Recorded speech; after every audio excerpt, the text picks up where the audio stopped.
Di video kali ini gue punya salah satu lighting video yang paling compact bentuknya, dan ini adalah colbor. Ya, tulisannya colbor tapi mungkin dibacanya kolbor ya. Tipenya itu PL5 Video Light LED gitu. Nah, lampu ini cocok banget buat kalian pakai ngevlog ataupun bikin kayak buat lampu tambahan ketika syuting kayak gini. Terus juga cocok juga buat dipakai sebagai ambient background. Oke, nanti kita lihat lah. Inside Cam.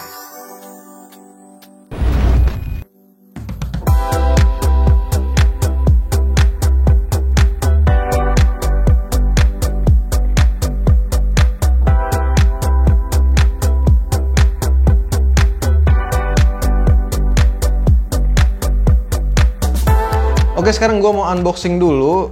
Sebelum unboxing sih, gue mau jelasin sedikit kalau kotaknya ini cukup simple ya, warna putih, dan di bagian depannya ya biasalah, ada gambar produknya kayak gini dan juga tipenya segala macam. Terus di bagian belakangnya sini juga ada beberapa spesifikasinya. Nah, bukanya ini cukup gampang, tinggal geser aja ke samping. Oke, selanjutnya kita dikasih kayak busa sebagai alas kali ya, biar lebih aman gitu. Ini juga tebel ya busanya.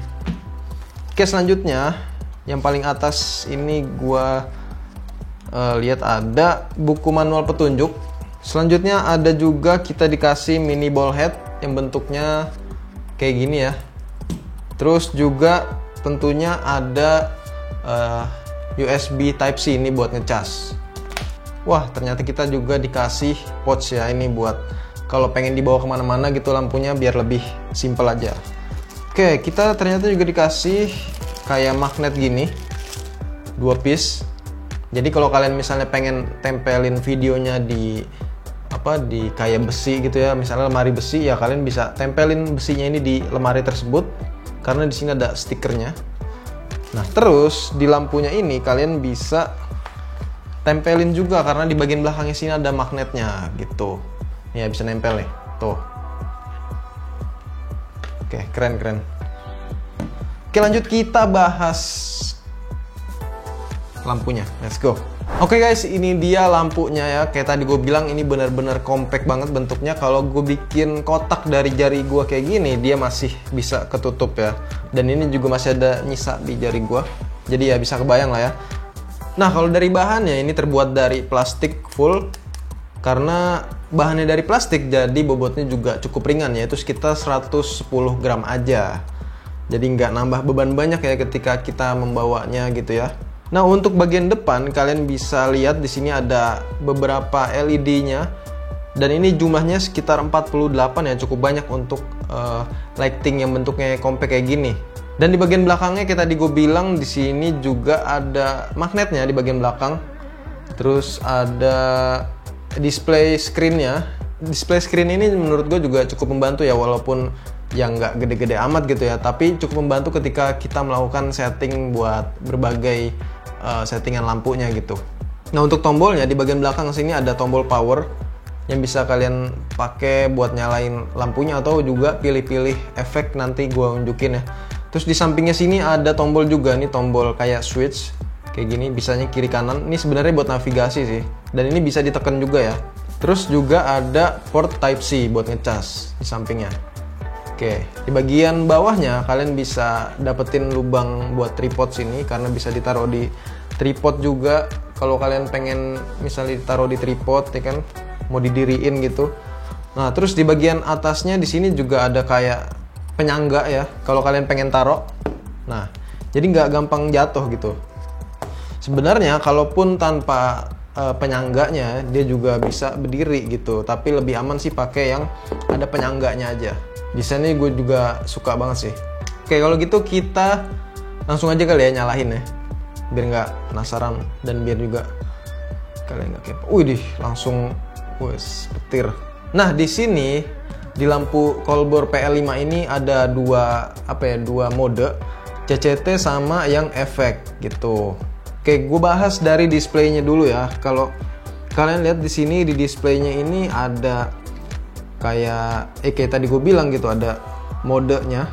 Kalau ini CCT, terus kalau gue pencet tombol powernya sekali, dia pindah ke mode efek. Nah selain itu kalian juga di sebelahnya mode tadi ada tulisan jamnya, ini 20 jam, berarti dia bisa tahan sampai 20 jam lagi gitu daya tahannya. Oh ya, BTW ngomongin baterai, di lampu ini dia dilengkapi dengan baterai berkekuatan atau berkapasitas 2100 mAh ya. Ya cukup besar sih untuk ukuran compact kayak gini. Terus juga di bagian display paling pojok kanannya ada kayak diagram baterainya gitu ya. Nah, kalau kalian pengen setting Kelvinnya, di sini kalian tinggal gunain aja tombol yang sebelah kanan sini nih. Kalian tekan. Kalau kalian tekan dia pindah ke brightness ataupun ke Kelvin temperaturnya. Terus kalau pengen gedein, kalian tinggal geser ke atas bawah aja. Gampang lah. Untuk settingannya kalian walaupun pemula juga gampang gitu. Nah, terus kita lanjut ke mode efeknya. Oke, ini gua setting di lighting karena dia ada dua efek yang udah disediain dari defaultnya gitu ya. Ada dua efek. Yang pertama itu lighting, yang kedua ada mode fire atau api. Nah selain itu dia juga bisa mengatur intensitas cahayanya. Misalnya ini gue gedein ya, kayak biasa lah settingannya kayak tadi ya, sama. Kalian tinggal mainin tombol yang di sebelah kanan aja atau di samping sisinya ini. Nah walaupun modenya cuma dua, tapi dia dibagi lagi gitu beberapa tipenya. Kayak misalnya di pojok bawah kanan sini kayak ada tulisan 1, 2, 3 gitu ya. Nah ini beberapa tipe mode yang disediain. Dan ini kalau buat gue sih ukuran 30% nya ini udah cukup terang banget ya buat ruangan gue yang sekitar 6x5 meter ini.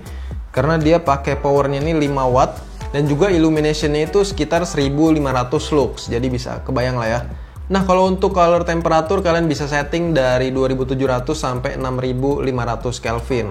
Balik lagi bahas baterai atau daya tahannya ya. Ketika gue nyalain lampu ini di intensitas 100% brightness-nya, dia bisa tahan sekitar 90 menit lebih lah ya kalau nggak salah, dan itu dari full ya sampai habis. Dan untuk ngecasnya sendiri nggak terlalu makan banyak waktu, ya paling sekitar 2 sampai 2,5 jam lah.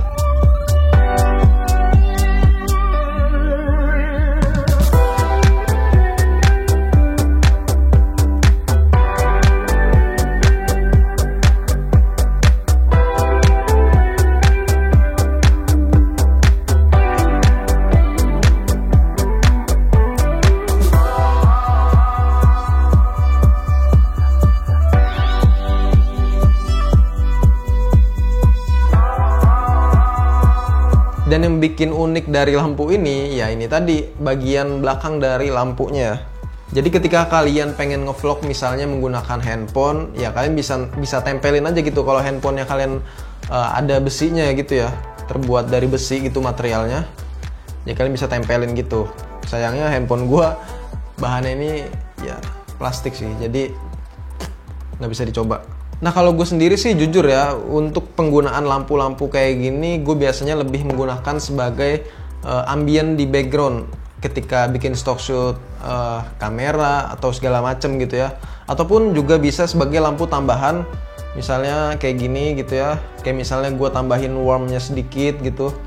Nah ini bisa banget gitu. Walaupun bodinya kecil, walaupun bentuknya compact ya, kecil dilihatnya gitu ya, tapi manfaatnya ini ya lumayan banyak. Nah buat kalian yang pengen beli, terakhir itu gue ngeliat harganya ini sekitar 800 ribuan ya. Nanti kalian bisa kunjungin aja linknya di kolom deskripsi gue. Oke? Sampai ketemu di video selanjutnya.